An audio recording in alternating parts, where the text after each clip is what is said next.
বিশ্বকাপের আগে ব্রাজিল নিজেদের ঘরের মাঠে ঐতিহাসিক মারাকানা স্টেডিয়ামে পানামার বিপক্ষে যে ম্যাচটা খেলবে এই ম্যাচটা একটা বিশেষ নিয়ম থাকবে, যেই নিয়মটা ব্রাজিল জাতীয় দল তথা কোচিং প্যানেল প্রত্যেকের জন্য খুবই উপযোগী একটা সিদ্ধান্ত বলে আমি মনে করছি।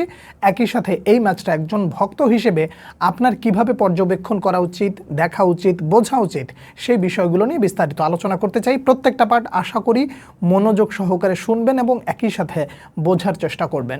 প্রথমত, একজন ভক্ত হিসেবে আপনার করণীয় কি? দেখুন, আমার জায়গা থেকে আমি যদি আপনাকে এখন স্বপ্ন দেখানো শুরু করি, তাহলে আপনি অনেক কিছু ভাবা শুরু করবেন, অনেক স্বপ্ন দেখা শুরু করবেন, কিন্তু স্বপ্নের সাথে সবসময় বাস্তবতার মিল পাওয়া যায় না। প্রত্যাশা আপনি এই মুহূর্তে করতেই পারেন ব্রাজিল বিশ্বকাপ জিতবে, কিন্তু সেটা আবেগ এবং বিবেকের সমন্বয় আপনাকে চিন্তা করতে হবে।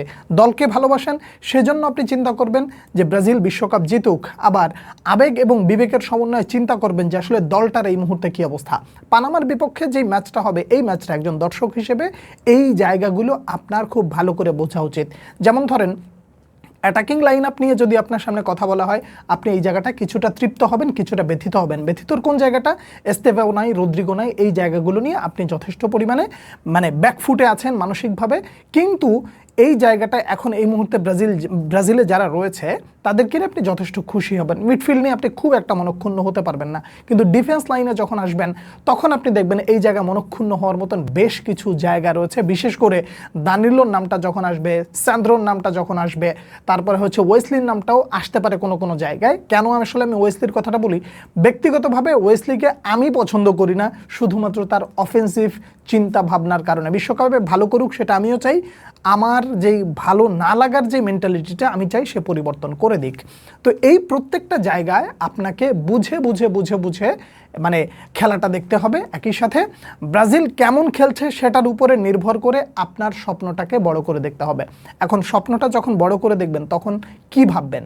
ভাবতে হবে যেটা, পানামার বিপক্ষে ম্যাচটা ব্রাজিল যদি ধরেন কথার কথা 4-0, 5-0 কিংবা বড় ব্যবধানে জিতে যায়, এখন থেকেই একেবারে লাফালাফি শুরু করে দেওয়া উচিত হবে না যে আমরা ব্রাজিল বিশ্বকাপ জিতে গেছি। এই লাফালাফিটা এই মুহূর্তে একদমই করা ঠিক হবে না, বরং চিন্তা করতে হবে স্টেপ বাই স্টেপ আমরা আগের চেয়ে কতটুকু ভালো খেলেছি। এই জায়গা হলো পরিতৃপ্ত হওয়া, বা একজন ব্যক্তি হিসেবে আপনি সান্ত্বনা খুঁজতে পারেন।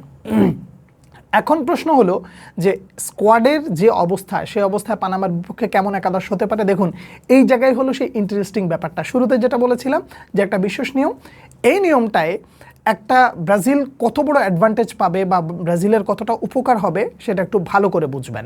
সর্বশেষ তথ্য আমরা যতটুকু পেয়েছি সেটার দ্বারা যেটা জানলাম সেটা হলো যে ব্রাজিল যে ম্যাচটা খেলবে পানামার বিপক্ষে, এই ম্যাচে কার্লো আনচেলোত্তি চাইলে 11 জন প্লেয়ারকে সাবস্টিটিউট করাতে পারবেন, এই অনুমতিটা দেওয়া আছে। তার মানে আপনি যদি অধিক প্লেয়ারদের সাবস্টিটিউট করান, তার মানে প্রত্যেকটা প্লেয়ারকে আপনি বাজিয়ে দেখতে পাচ্ছেন কে কোন কোন জায়গায় কতটুকু এফোর্ট নিতে পারে, কতটুকু লোড নিতে পারে, কতটুকু ইন্টেন্সিটি ক্রিয়েট করতে পারে, তারপরে হচ্ছে কতটুকু প্রেশার ক্রিয়েট করতে পারে, কে কতটুকু প্রেস করতে পারে, সব জায়গায় ভালো করে পার্ট বাই পার্ট দেখার সুযোগ পাচ্ছেন কার্লো আনচেলোত্তি। তাহলে এটা ব্রাজিল জাতীয় দলের জন্য অনেক বড় একটা অ্যাডভান্টেজ। তাহলে এখন ফরমেশন যদি মনে করেন যে 4-2-4 এরকম হয়, কিংবা 4-2-3-1 যেমনই হোক না কেন, ফরমেশনের চেয়ে এই মুহূর্তে বেশি ইম্পর্ট্যান্ট হলো কোন কোন প্লেয়ার কেমন সার্ভিস আপনাকে দিচ্ছে। এখন থেকে সেই চিন্তাটা করতে হবে যে কে কত মিনিট খেললো এবং ওইটুকু সময়ের মধ্যে দলকে কতটুকু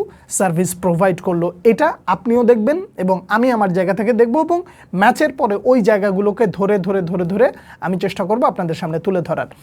এইভাবে যদি আসলে আপনি ম্যাচটা দেখেন, তাহলে আসলে আপনি ব্যক্তিগতভাবে কেন উপকৃত হবেন জানেন?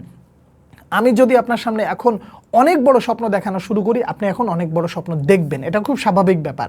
আমাকে যতটুকু আপনি ভালোবাসেন, আমাকে যতটুকু আপনি হিট করেন, যাই করেন না কেন, আমি যদি কোনো তথ্য আপনার সামনে ধরি, আপনি সেই তথ্যটা মাথায় রেখে হয়তোবা স্বপ্ন দেখবেন, নয়তো আপনি সেটাকে বাদ দিয়ে দেবেন, যেটাই করেন না কেন। কিন্তু যদি স্বপ্ন দেখেন, তাহলে বিষয়টা যা দাঁড়াবে যে ওই স্বপ্নের সাথে যদি পারফরমেন্সের মিল না পাওয়া যায়, তখন আপনি ব্যথিত হবেন, আপনার মন ভেঙে যাবে, পরে আপনি এই দলটার প্রতি আর প্রত্যাশা রাখতে পারবেন না। যে কারণে আপনার উচিত হবে পানামার বিপক্ষে ম্যাচটা কোন প্লেয়ার কতটুকু ভালো খেলেছে, গোল নয়, রেজাল্ট নয়, পারফরমেন্স, দলের সমন্বয়, কোন কোন প্লেয়ার লিঙ্ক আপে ভালো করেছে, কোন কোন প্লেয়ার ফরওয়ার্ড থ্রু পাস ভালো দিয়েছে, কোন কোন প্লেয়ার ডিফেন্স থেকে একটু সামনের দিকে উঠে যে বিল্ড আপে সহযোগিতা করেছে, এই জায়গাগুলো যদি পয়েন্ট আউট করে করে করে করে আলোচনা করা যায়, একই সাথে আপনিও যখন একজন ভক্ত হিসেবে খেলাটা দেখবেন তখন আপনার নিজের মধ্যেও একটা মেন্টালিটি তৈরি হবে, একটা বুঝ তৈরি হবে যে এই দলের শক্তিমত্তার জায়গায় কোন লেভেলে আছে, এই দল ডিফেন্সিভলি কোন জায়গায় রয়েছে, এই দল অফেন্সিভলি কোন জায়গায় রয়েছে। আশা করি আমি আপনাদেরকে বোঝাতে পেরেছি। বরাবরের মতো একটা কথা না বললেই নয়, সেটা হলো এই ম্যাচটায় নেইমার জুনিয়র থাকলে একটু ভালো হতো, একটু না বেশ ভালো হতো।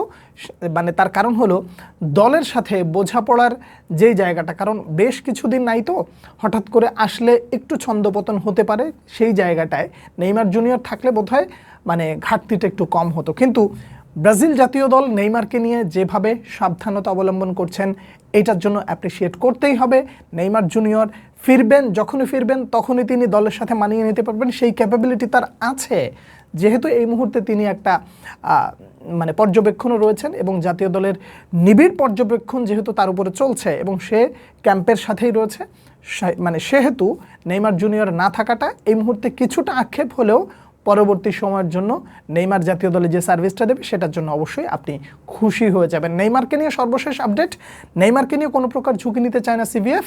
একই সাথে পানামার বিপক্ষে ম্যাচটা যখন হবে তখন তিনিও মারাকানায় থাকবেন। এই ম্যাচটা ব্রাজিলের এই ঐতিহাসিক স্টেডিয়ামে হওয়াটাই শুধুমাত্র একটা ম্যাচই না, এই ম্যাচটা হবে একটা বিদায় ম্যাচ। ব্রাজিলকে তারা সুন্দর মতন বিদায় দেবে তাদের দর্শকদের সামনে থেকে, ভালোবাসায়, প্রীতিতে, সম্মানে, সব কিছুর একটা মেলবন্ধন হয়ে তারপরে ব্রাজিল বিশ্বকাপের যাত্রা শুরু করবে। পানামার বিপক্ষে এক্সপেকটেশন ওই একটাই, কোন কোন প্লেয়ার দলকে কতটুকু দিল, এর বাইরে আর কোনো প্রকার এক্সপেকটেশন নাই।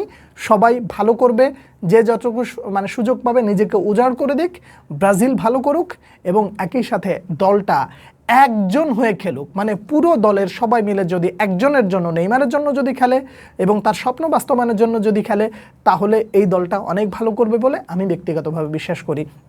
পানামার বিপক্ষে বিশেষ নিয়ম, কেমনভাবে বা কিভাবে একজন দর্শক হিসেবে আপনি এই ম্যাচটা পর্যবেক্ষণ করবেন দেখবেন সেই ব্যাপার, এবং এই দলের প্রতি কতটুকু প্রত্যাশা পানামার বিপক্ষে ম্যাচে, সব কিছু আমি আপনার সামনে একেবারে খোলামেলা তুলে ধরার চেষ্টা করেছি। আপনারা কে কী মনে করছেন জানাবেন।